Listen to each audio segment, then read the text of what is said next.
The distress beacons had stopped one by one, like candles going out in a storm. Reva Holt was not on the bridge when the last one died. She was in the med bay, pressing a folded cloth against a cut above her eye, watching the ship's status board on a cracked wall screen. The numbers told the story without drama. 14 human warships had entered the Dura's corridor 6 hours ago. Now there was one. The Relentless. She walked to the bridge without running. Running would have told the crew something she did not want them to know yet. She moved at the pace of someone who had decided what she was going to do and was simply going to do it. The bridge was a quiet kind of chaos. Displays flickered. One station had gone completely dark and nobody had touched it because the person who sat there was now in the med bay with both legs broken. Sable Oren, the tactical officer, was at her post with dried blood on her collar and fresh data on her screen. Finn Addisa had pulled up the nav chart and was already marking the debris field around them, patient and precise as always. Petra Voss stood at gunnery with her arms crossed, staring at her board like she was angry at it personally. Darrow Wynn's voice came through the intercom from the engine room. He said 3 systems were down, 2 were unstable, and he needed 40 minutes. He did not say what he needed 40 minutes for. He did not have to. Everyone knew he meant he needed 40 minutes to keep the ship from dying quietly in the dark. Reva sat in the command chair. The viewport in front of her showed deep black space and the distant glow of the Galactic Empire's Armada holding position at the edge of sensor range. They were not moving. They were watching. She understood why. They had just destroyed 14 ships in under an hour. They were not afraid. They were bored. The high command signal came in 6 minutes later. It was Admiral Pren's voice, tight and controlled, telling her that emergency evacuation routes had been calculated, that a rescue point had been established 2 sectors back, and that the Relentless was ordered to withdraw immediately and preserve the remaining crew. Reva listened to the whole message. Then she asked Sable to pull up the Armada's projected heading. Sable did. The line on the chart ran straight through the debris field, out the other side of the Dura's corridor, and directly toward the outer ring. 3 populated colony worlds sat in that path. No military presence. No defense platforms. Civilians who had never been told a war could reach them. The colony of Sendra alone had 400,000 people. Reva thought about that number for a moment. Then she opened the ship-wide channel and spoke to every person on the Relentless. She told them the situation plainly. She told them what the Armada's heading meant. She told them she was not going to order anyone to stay. She was going to ask. Anyone who wanted off the ship could take a survival pod to the rescue point. No record would be made of it. No shame attached. She meant that, and the crew knew she meant it because she had never said anything she did not mean. She gave them 3 minutes. Nobody moved. Petra Voss said, from gunnery, that she had not cleaned and prepped her weapons just to leave them. Fenn said the debris field had some interesting geography he wanted to explore. Sable said nothing, but her hands were already moving across the tactical board, pulling up Imperial formation data. Darrow came through the intercom again. He said he now only needed 30 minutes. Reva replied to High Command. She told Admiral Pren that the Relentless was staying in position to delay the Armada's advance and buy time for colony evacuation. She kept her voice flat and professional. She did not ask for permission. She filed it as a status update. The Armada began to move 20 minutes later, not the whole formation. One ship broke away from the edge of the fleet and began crossing toward the Relentless. It was a destroyer class, long and silver-white with geometric hull panels that caught the distant starlight. It moved with the unhurried confidence of something that had never lost. Reva watched it come. The destroyer did not send a hail, no demand for surrender, no warning. In the Empire's understanding, a single damaged warship surrounded by the wreckage of its own fleet was not a threat. It was cleanup. Sable tracked the destroyer's approach and marked its weapon ports. Petra's hands rested on her controls, still waiting. The destroyer crossed into weapons range and began a slow for a firing solution. Riva said one word. Petra fired. The shot was not aimed at the destroyer's hull. It was aimed at the drifting wreck of a human cruiser floating between the Relentless and the oncoming ship. The cruiser's ruptured fuel cells detonated in a massive secondary explosion, a wall of fire and shrapnel blooming outward directly across the destroyer's path. The destroyer's crew had no time to read the situation correctly. They pulled hard to avoid the explosion and brought their ship sideways to the Relentless for exactly 4 seconds. 4 seconds was enough. Petra put 2 shots into the destroyer's exposed engine block. Clean and precise. The silver-white ship went dark from the rear forward, systems failing in cascade, and drifted to a stop among the human wreckage, dead but intact. On the Armada's command bridge, an officer reported the loss of contact with the destroyer.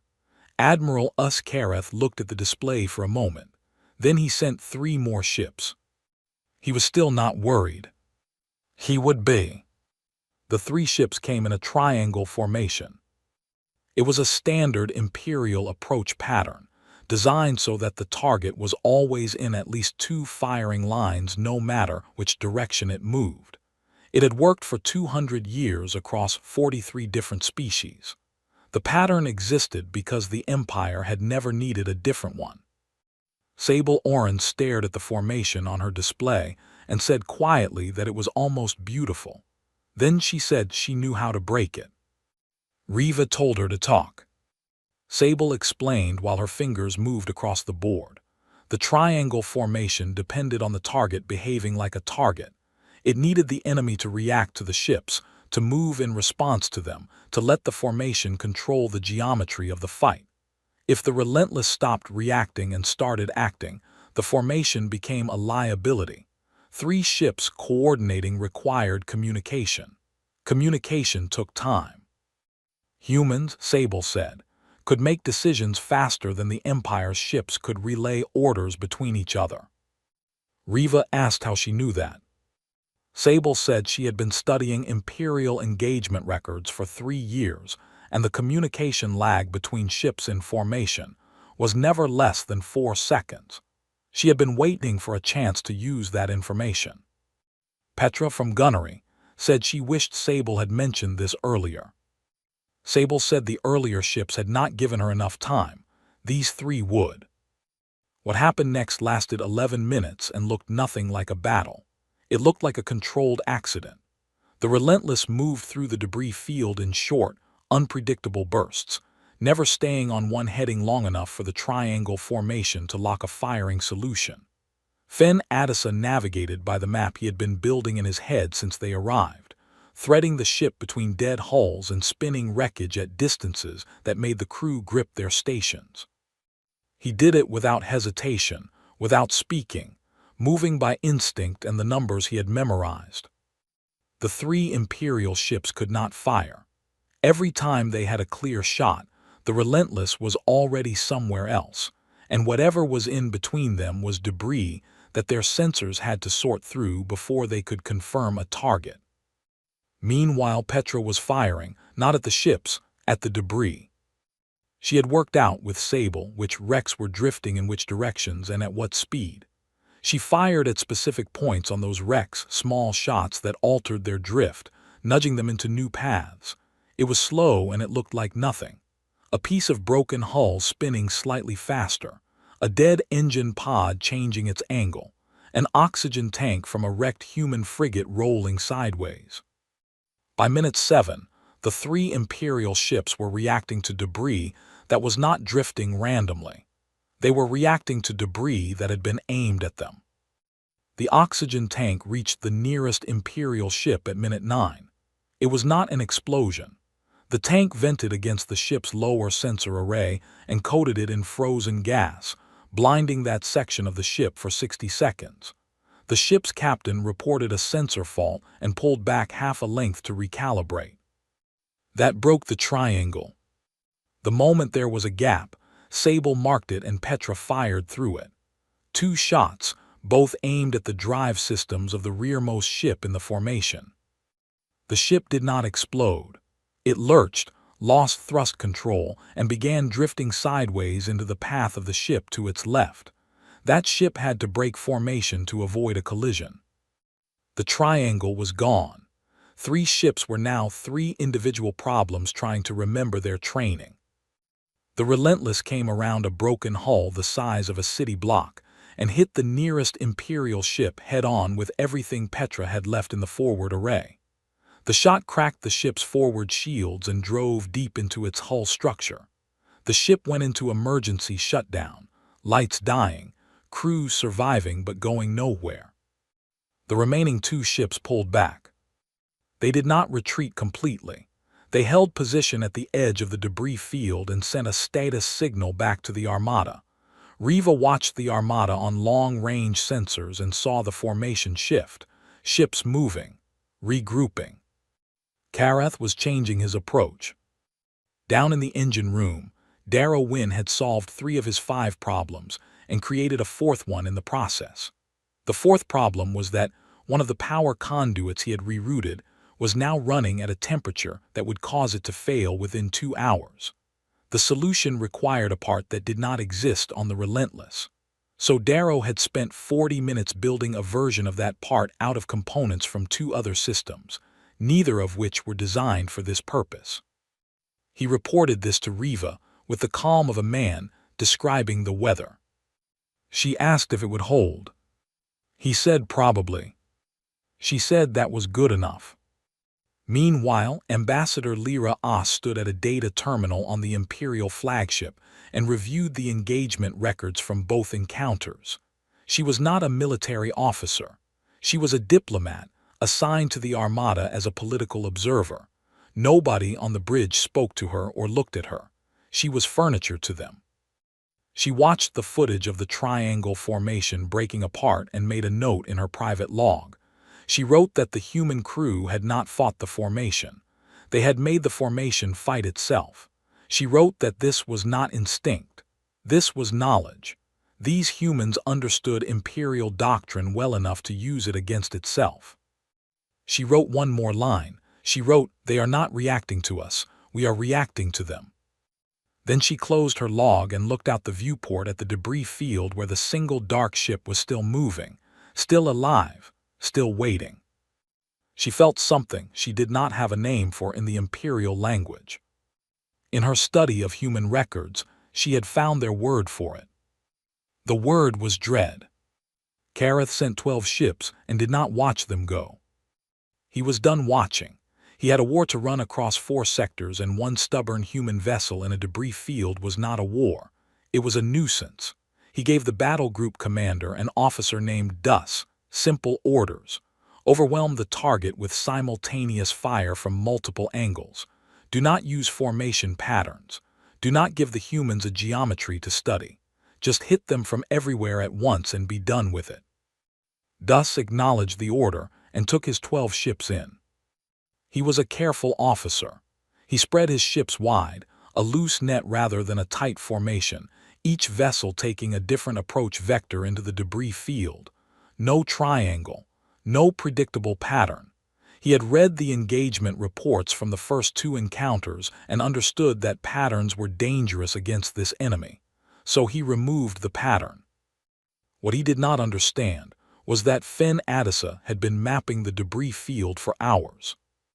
Not just the big pieces, all of it. Every spinning hull fragment, every dead engine block, every frozen cloud of vented atmosphere and leaked fuel. Fen had fed all of it into the navigation system and built a complete picture of how the debris field moved, where it was dense and where it thinned, where a large ship could pass and where it absolutely could not without scraping its hull. 12 ships spreading wide into a debris field they did not know was not a net. It was 12 ships being funneled without knowing they were being funneled. Riva watched Fen's display as the Imperial ships came in. She watched the paths they chose, the gaps they thought they were using, and she watched those paths lead exactly where Fen had predicted they would lead. The debris field was not random. It had structure, and Fenn had read that structure the way a sailor reads a river. The 12 ships entered the field in a wide spread and then, slowly, began to compress. The density of wreckage on the outer edges pushed them inward. They adjusted their headings to avoid collisions, and those adjustments pushed them further in. By the time Duss realized his ships were no longer spread wide, but moving through a narrowing corridor of debris, the corridor was already close around them. The Relentless was waiting at the far end. But it did not attack, not yet.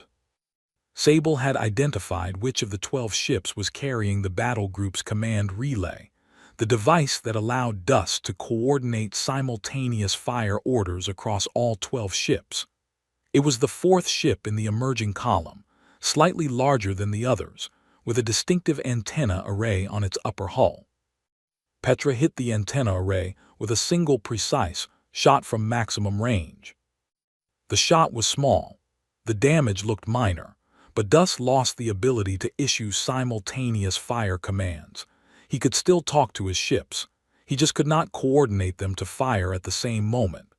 Firing one at a time, with the communication lag Sable had already measured, meant each ship had at minimum a 4-second gap between shots. 4 seconds was a very long time when the target knew exactly where to be. What followed was something the Imperial officers in the Armada would argue about for a long time afterward. The Relentless did not run from the 12 ships. It ran between them. Fenn took the ship through the narrowing corridor at a speed that made the hull creak and the crew hold on, and he threaded them through gaps in the Imperial column that should not have been large enough, moving so fast and so close that the Imperial ships on either side could not fire without risking hitting each other. Petra fired on the way through, not the forward array. The side mounts, 1 shot left, 1 shot right, each aimed at drive systems, each time to the moment the Relentless was exactly parallel to its target. She got 5 shots off in the transit. 5 ships felt them. 3 lost thrust. 2 lost weapons. The Relentless came out the other side of the column and turned hard. Behind it, the column was falling apart. Ships without thrust were drifting. Ships trying to avoid those ships were breaking off. Duss was issuing orders as fast as he could, but each order took 4 seconds to reach each ship individually, and the situation was changing faster than the orders could keep up with. Then Darrow Wynn did something from the engine room that nobody had asked him to do. He had found in the wreckage of the human fleet a signal from a still-active emergency broadcast beacon on a dead frigate.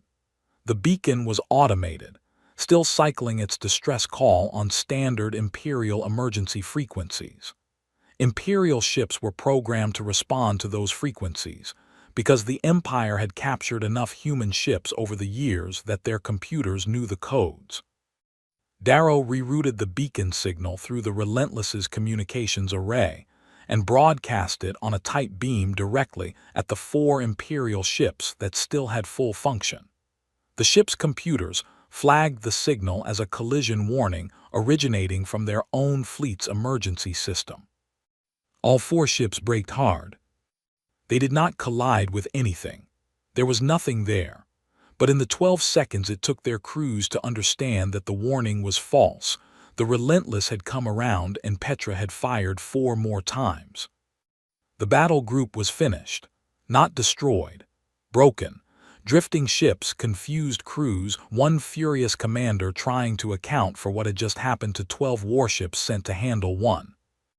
On the flagship, Kareth finally looked up from his other work. His aide told him the battle group had suffered critical losses, 8 ships out of action, 4 retreating. Kareth said nothing. He pulled up the engagement record and watched it from the beginning. He watched it twice. Then he stood, walked to the viewport and looked out at the debris field where the single dark human ship was still moving. He had fought wars for 30 years. He had broken fleets, cracked fortresses, ended civilizations that had stood for 1,000 years. He knew what an enemy looked like when it was losing. This was not what losing looked like. He turned back to his command station and did what he had not done in 3 decades of war. He asked for advice. He called Ambassador Lyra Os to the bridge. Lyra Os had never been invited to a command bridge during an active engagement. She walked the length of the flagship's bridge with every eye tracking her, officers pretending to work at their stations while watching from the edges of their vision. Kareth stood at the central display with his arms at his sides. He did not greet her. He simply pointed at the tactical screen showing the debris field and the single human ship moving within it. He said he wanted to understand what he was fighting. Lyra had prepared for many things during her years as an imperial ambassador. She had prepared for negotiations that failed, for leaders who lied, for treaties that meant nothing. She had not prepared for an admiral of the Galactic Empire asking her, a diplomat, to explain an enemy to him. She looked at the screen for a moment, then she asked him what he wanted to know. He said he wanted to know why the ship was still there. Every calculation his staff had run showed that the Relentless had no path to victory. It was one ship against an armada. Its weapons were partially depleted. Its hull was damaged. Every model the Empire had used to predict enemy behavior for 200 years said the ship should have fled hours ago. He understood survival. He understood strategy. He did not understand this. Lyra thought about the question carefully before answering. She told him that the human crew had almost certainly done the same math he had. They knew they could not win. They were not staying because they thought they would win. They were staying because of what was behind the Armada's heading. She told him about the colonies, the 400,000 people on Sendra, the other populations further along the projected path. The humans on that ship had made a calculation too, but it was not a military one. They had calculated that their lives were worth less than those lives, and they had chosen to act on that calculation. Kareth stared at the screen. He said that was irrational. Lyra said that by imperial logic, yes, it was.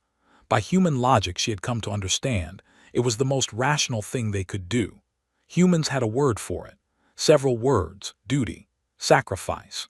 She had read enough human history to know that this behavior was not rare among them. It was not exceptional.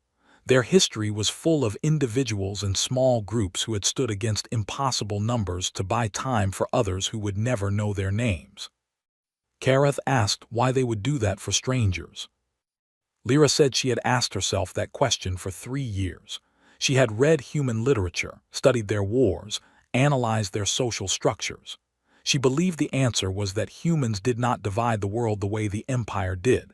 Imperial thinking placed value on strength, on position, on what a being could contribute to the Empire's expansion. A colony of civilians had limited value in that framework. To the humans on the Relentless, those civilians were not a resource. They were people, and the difference between a person and a resource was absolute to a human crew in a moment like this. The bridge was very quiet. Kareth looked at her for a long time. Then he said she was telling him the ship would not leave no matter what he did short of destroying it. She said yes, that was what she was telling him. He nodded slowly and turned back to his display. He said that was fine. He would destroy it then. He began planning a simultaneous assault from multiple directions using ships from the outer edges of the Armada. A full encirclement that would close in from every angle at once. Too many firing lines to dodge. Too many targets for one gunnery officer to prioritize. Lyra watched him plan and said nothing. She had given him the truth. What he did with it was not her responsibility. But she stayed on the bridge. Aboard the Relentless, the atmosphere had changed in a way that was hard to describe but easy to feel. The crew had been running on urgency for hours. Now, in the pause between engagements, that urgency had settled into something quieter and heavier. People ate standing at their stations. They checked systems that did not need checking just to keep their hands busy. Riva walked the ship. She did this not to inspect it but because she had learned over many years in command that a captain who stayed on the bridge during quiet hours sent a particular message to the crew, that the bridge was where she needed to be, which meant things were serious enough that she could not leave it. A captain who moved through the ship sent a different message. It said that things were in hand. It said that she trusted what she had left behind. She stopped at every station. She did not give speeches. She asked small questions. How is the seal holding on Junction 7? Did you eat? Is that arm bothering you? She remembered things. The crew noticed that she remembered things. In the med bay, she sat for a few minutes with the 2 crew members who were badly injured and could not return to stations. One of them, a young navigator's assistant named Paul, asked her if they were going to make it out. She told him she did not know. She said she would not pretend she did. He nodded like that was the right answer. She said the colonies had begun evacuating. High Command had confirmed it 20 minutes ago. The signal that the Relentless was holding the Armada in place had reached the outer ring and emergency transports were moving. The time they had bought was being used. Paul closed his eyes and breathed out slowly. He said that was good. He said that was really good. Riva sat with him another minute before she left. Back on the bridge, Sable was tracking a new development. The Armada's outer ships were repositioning, not in any pattern that matched previous attacks. They were spreading into a wide ring around the entire debris field, not just one approach corridor. Sable called Riva back to the bridge and pointed at the display. They both looked at it. Riva asked how long before the ring was complete. Sable said about 40 minutes. Darrow's voice came through the intercom. He said he had been listening and he had an idea. He said it was a bad idea in the sense that it would probably break 3 systems permanently. But it was an idea. Riva said she was listening. What Darrow described took her a moment to fully understand. When she did, she looked at Sable, who was already pulling up the data to check if it was physically possible. Sable said it was possible. She said she hated that it was possible. Riva told Darrow to start building it. They had 40 minutes. Darrow Wynn did not sleep in those 40 minutes. He barely blinked. What he was building had no official name because no one had ever built one before. It was not in any engineering manual on the Relentless or anywhere else in human space. It existed because Darrow had spent 22 years fixing things that were not supposed to be fixable and had developed a very specific kind of imagination as a result. He thought in broken systems. He saw failure modes the way other people saw doors, as things that could be opened if you found the right way to push. The idea was this. The Relentless carried a long-range communication array standard on all military vessels. The array was designed to punch signals through interference, through debris fields, through the electromagnetic noise of active combat. It was powerful, directional, and precise. It was not a weapon. But Imperial warships at the outer edge of the Armada were using a specific type of navigational relay drone to maintain formation cohesion across the wide encircling ring Karath was building. Those drones emitted a low-level synchronization pulse that all the ring ships locked onto to maintain their spacing and positioning.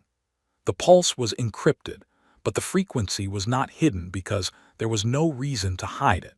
No enemy had ever had a reason to interfere with it.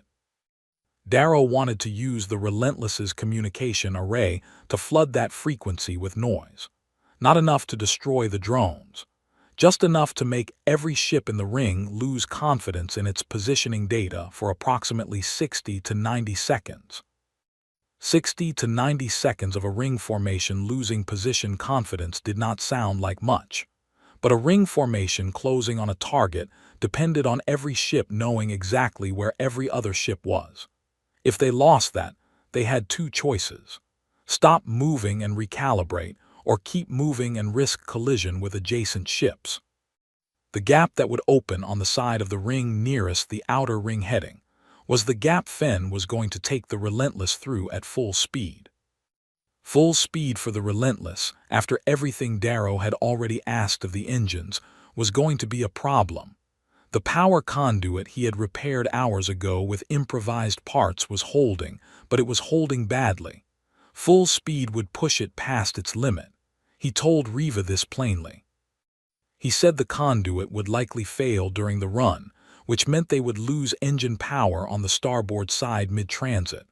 The ship would yaw. Fenn would have to compensate. Fenn said he could compensate. Darrow said he believed him and got back to work.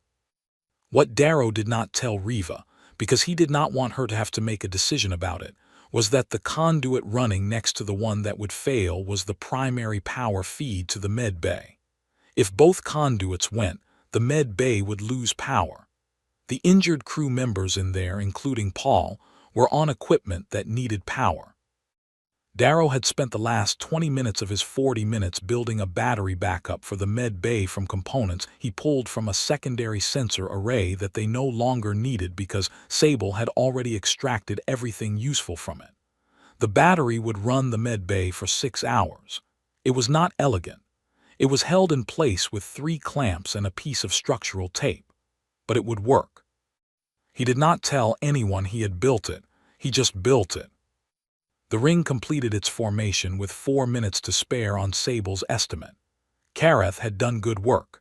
The ring was wide, evenly spaced, all ships facing inward, a complete encirclement with overlapping weapons coverage and no meaningful gap anywhere. From the outside, it looked like a closed fist around the debris field.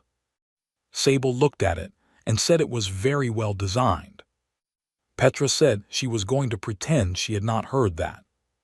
Riva told everyone to hold on.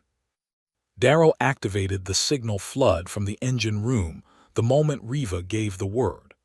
The communication array burned power. It had not been designed to burn on a continuous frequency blast that lasted exactly 90 seconds before the array's thermal protection kicked in and throttled it back. In those 90 seconds, every ship in the ring lost position confidence. Half of them stopped. The captains were cautious and chose to wait for recalibration rather than risk moving blind in a tight formation. The other half kept moving, and in keeping moving without synchronized positioning data, 3 adjacent ships on the far side of the ring began to converge on each other's lanes. None of them hit, but all 3 braked hard to avoid it, and the ships behind them had to brake to avoid them, and a cascade of emergency braking rolled through a quarter of the ring like a wave. On the near side, the side facing the outer ring heading, 2 ships had stopped and left a gap of approximately 900 meters between them. 900 meters was not a comfortable gap for a ship the size of the Relentless. It was not comfortable at all. Fenn looked at it and said nothing. He simply put his hands on the controls and flew. The Relentless hit full speed, and the starboard conduit failed at exactly the wrong moment, which was also exactly the moment Darrow had predicted. The ship yawed hard to the right. Fenn corrected without hesitation, not fighting the yaw but using it, letting the ship's nose swing and then cutting the port engines for 2 seconds to even it out, a maneuver that was not in any training manual and worked entirely because Fenn had been flying broken ships for 15 years. They went through the gap at a speed that blurred the 2 Imperial ships in the viewport into smears of silver-white light. Weapons fire came from both sides. 3 shots hit the Relentless. The aft armor took 2, the port side took 1 that punched through and vented a storage compartment to space. The compartment was empty. Darrow had moved everything out of it 2 hours ago because he had thought something like this might happen. Then they were through. Open space on the other side. No more debris field. No more ring. Just deep black and stars and the distant warm light of the outer ring systems ahead. The bridge was silent for a long moment. Then Petra said that the aft weapons were still functional and asked if they wanted her to give the ring something to think about on their way out. Riva said no. She said they were done. She said to let them watch. The Relentless flew on. Behind it, the ring was still recalibrating, still sorting out what had happened, ships talking to ships across the broken formation. Kareth was on his command channel issuing orders that arrived too late. The gap had already closed. The ship was already gone. Lyra Oss stood at the back of the flagship's bridge, and watched the relentless disappear from the sensor screen. She thought about the battery backup in the med bay that one engineer had built with tape and salvaged components during a battle, so that the injured crew would not lose power if the main systems failed. She thought about that for a long time. Then she began writing a different kind of report. The rescue ships found the Relentless drifting at half power, 17 hours after it cleared the ring. The crew had not been sitting idle in those 17 hours. Darrow had the engines at minimal function within 2 hours of the breakout. Sable had compiled a full engagement record, every sensor reading, every tactical decision, every Imperial formation and response time, packed into a clean data file for high command. Fenn had plotted 3 different routes to the nearest friendly port and ranked them by risk. Petra had done a full inventory of remaining weapons and sent the numbers to Riva with a note that said they were low but not empty. Riva had written the casualty report. 2 crew members had not made it through the final run. A systems technician named Bren Odell, killed when the port side hit, ruptured a conduit he had been repairing at the moment of impact, and a young sensor operator named Yara Foss, who had been at her station when the storage compartment breach sent a pressure wave through the adjacent corridor. Yara had been 24 years old. It had been her second deployment. Riva wrote both names carefully. She wrote what each of them had done during the engagement. She wrote that Bren had been the one who kept the secondary sensors running through the first 2 hours when the automated systems could not cope with the debris field interference. She wrote that Yara had flagged the drone frequency the Armada was using for ring formation cohesion, which was the observation that had made Darrow's signal flood idea possible in the first place. She wrote that neither of them would be listed in the official engagement summary as anything but casualties. She wanted the record to show otherwise. When the rescue ships arrived and sent across a medical team and an engineering crew, the first person to board the Relentless was Admiral Pren's own aide, a young officer who had clearly been sent to assess the situation and report back before Pren himself would commit to arriving. The aide walked onto the bridge, looked at the damage, looked at the crew, and then looked at Riva with an expression that was trying very hard not to show what it was actually showing. Riva asked him if he needed anything. He said he needed to understand what had happened. She handed him Sable's data file and told him to start at the beginning. He was still reading when Admiral Pren arrived an hour later. Pren was a tall man who had spent 40 years doing exactly what he was told to do within whatever boundaries the situation allowed. He was not a creative officer. He was a reliable one, which was a different thing. He came aboard the Relentless and stood in the middle of the damaged bridge and did not say anything for almost a full minute. Then he said that High Command had received confirmation that Sendra and the other 2 colonies had completed their emergency evacuations. All 400,000 people on Sendra were off-world. The other colonies were secure. The bridge crew heard this and said nothing. Some of them had already known. Some had not. The ones who had not closed their eyes for a moment when the number was said. Pren looked at Riva and said the Relentless would be recommended for full honors. He said she would be offered a promotion to Rear Admiral with a posting at Fleet Command. Riva thanked him and said she would like to stay with the ship. Pren looked at her for a moment. Then he said he had expected her to say that. Across the sector, on the Imperial flagship, Admiral Kareth had spent the 17 hours since the Relentless's escape writing his own report. It was not a report about the battle. It was a report about the Empire's strategic assumptions regarding human military doctrine. He wrote that the Empire's engagement models for human vessels assumed humans would behave according to predictable survival logic, preserve the asset, preserve the crew, withdraw when the tactical situation was unfavorable. He wrote that this assumption was wrong. He wrote that humans had a secondary logic that overrode survival logic under specific conditions, and that the Empire had no reliable way to predict when those conditions would activate, because they were not based on military calculation. They were based on something else entirely. He stopped writing at that point and looked at the wall for a while. Then he wrote one more line. He wrote, "We cannot model what we do not understand, and we do not understand why they do what they do." He sent the report to the Imperial Council and requested that all engagement models for human vessels be suspended and rebuilt from the data gathered in the Dura's corridor engagement. The Council received the report and classified it at the highest level. But the officers on Kareth's bridge had seen the engagement, and officers talked. The story moved through the Armada the way such stories always move, quietly and fast, changing slightly with each telling but keeping the center intact. One ship, one crew, an entire armada held in place by people who had done the math and decided the math did not matter. Lyra Os submitted her report to the Imperial Diplomatic Service, not the Military Council.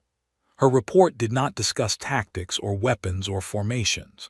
It was a cultural document. It outlined the specific belief system that had kept the Relentless in the Dura's corridor, and argued that the Empire could not make sound long-term decisions about humans without understanding what it was dealing with. The report was also classified, but Lyra kept a copy. 3 months later, she requested a transfer to the Imperial diplomatic mission nearest to human space. The request was granted. She spent the next 4 years reading everything about humans that she could find. She learned their languages. She read their history. She read the names of people who had done things like the crew of the Relentless had done, people who had stood where they did not have to stand, for reasons the Empire had no word for. She found a word for it eventually, in the oldest human records she could access. A word that appeared again and again across thousands of years and hundreds of different cultures, always meaning the same thing. The word was hope. Not hope for themselves, hope for the people behind them. Hope that if they held the line long enough, if they spent themselves fully and without regret, someone else would live who would not otherwise have lived. Hope as a reason to act, as a strategy, as a thing that an armada could not calculate because an armada had never needed to hope for anything. She wrote the word in her personal log. She sat with it. Somewhere across the sector, aboard a repaired and restocked warship that was being quietly given a new assignment, Reva Holt was back in the command chair. The hull was patched. The weapons were restocked. Darrow had replaced the conduits with real parts. There were 2 new crew members at the stations where Bren and Yara used to sit. Reva did not look at those stations any more than she looked at any other station. She had learned that the way to carry the dead was to keep doing the work they had made possible. The Relentless moved on.